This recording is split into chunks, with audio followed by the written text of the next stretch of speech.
Hello everybody. Today we are going to take a look at the derivation of the Lorentz factor, right? Which basically tells us how much slower is time going to pass for somebody that's stationary relative to somebody who is moving at a certain speed. So Einstein found that the speed of light is a constant.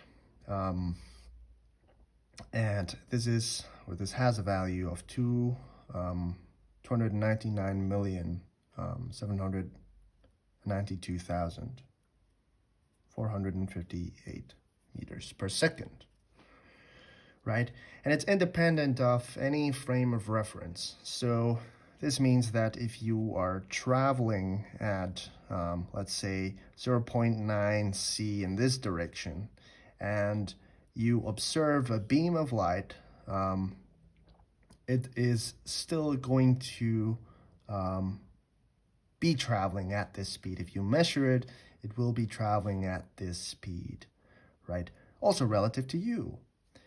If you are traveling at, or in this direction, at 0.1 c, and you measure a beam of light that is traveling in whichever direction, it's still going to be traveling at this speed relative to you as well, and in fact relative to everybody, right?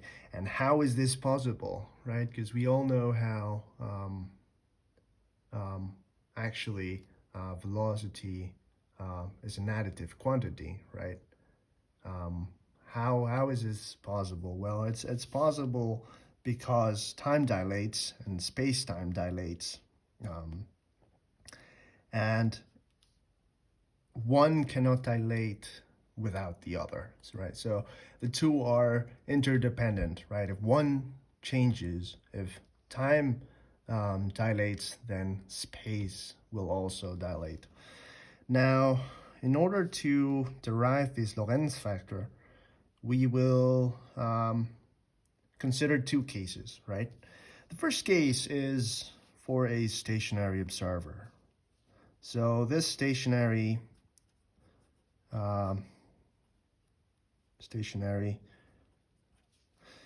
observer will have his so-called Einstein clock. And this Einstein clock is basically two mirrors, right? And between these two mirrors, there's a photon that's bouncing back and forth, right? So he travels in one period, a length, change in L, right? So this distance that he is traveling, half of this period is going to be change in L over 2. And he is traveling at a speed of light c, right?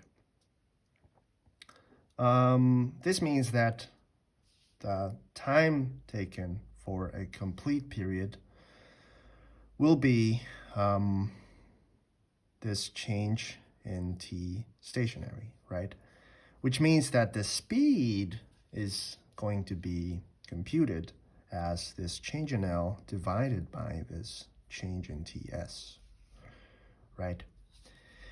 This means that the change in Ts, the change in time for the stationary observer, is going to be c delta L.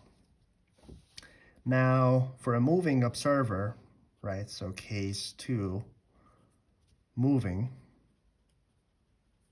with, let's say, speed v, or velocity v.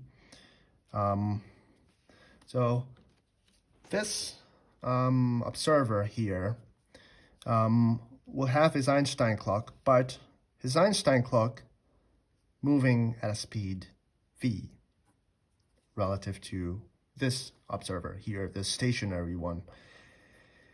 We still have the same delta L over 2 here, delta L over 2.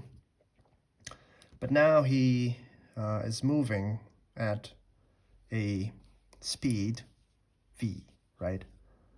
So if he is moving at a speed v, or a velocity v, then this distance traveled, the horizontal distance traveled will be delta x, let's call it delta x over 2, right? So how do we actually compute the v? Well, the v, the horizontal distance, will be equal to this change in x over the delta Tm for the moving observer. Also, we know that if we try to compute now the speed of light for this observer, which has a Einstein cloak with a photon traveling and following this path here. So this guy here will basically be measuring a c, which is equal to the total distance traveled divided by the time, right? So the total distance traveled, if we use a Pythagoras theorem here, we find that it's change in L squared plus this change in X squared, right? Also, we know from here that change in X is equal to V delta Tm, right? Let's try to substitute in some terms. By the way, the C is divided by the change in time, which is going to be change in t for the moving observer. And this will be equal to the square root of delta L squared plus delta Tm squared V squared divided by the delta Tm for the moving observer, right? So the delta T for the moving observer. And this is C, right? So let's put this to the other side and let's square everything. So in the end, we are being left with C squared delta Tm squared is equal to this change in L squared plus the delta Tm squared V squared, right? And from the first equation, we know that the delta L here, which is this one, is going to be, what did I do here? I'm just asking myself, what did I do here? No, this is completely wrong. What I wanted to say here is delta L is equal to C delta Ts. Sorry about that. Now, let's try to substitute that in here. So we have C squared delta Tm squared is going to be equal to C squared delta Ts, the stationary observer moving time, not moving time, the stationary observer's time, plus delta Tm squared V squared, right? Now let's take this delta Tm combined terms, let's put it to the left side, right? So what we are being left with is delta Tm squared. And here, if we combine terms, we have C squared minus V squared is equal to Z squared delta Ts squared, right? Now let's divide here by the C squared, and let's take this delta Tm and put it to the other side. So we have C squared minus V squared over C squared is equal to delta Ts squared divided by delta Tm squared. And if we compute the square root of this, we eventually get our 1 over the Lorentz factor.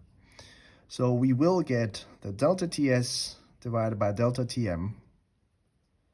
And if we actually put this as a 1 minus the V squared over C squared, we will be getting the square root of 1 minus the V squared divided by the C squared, right?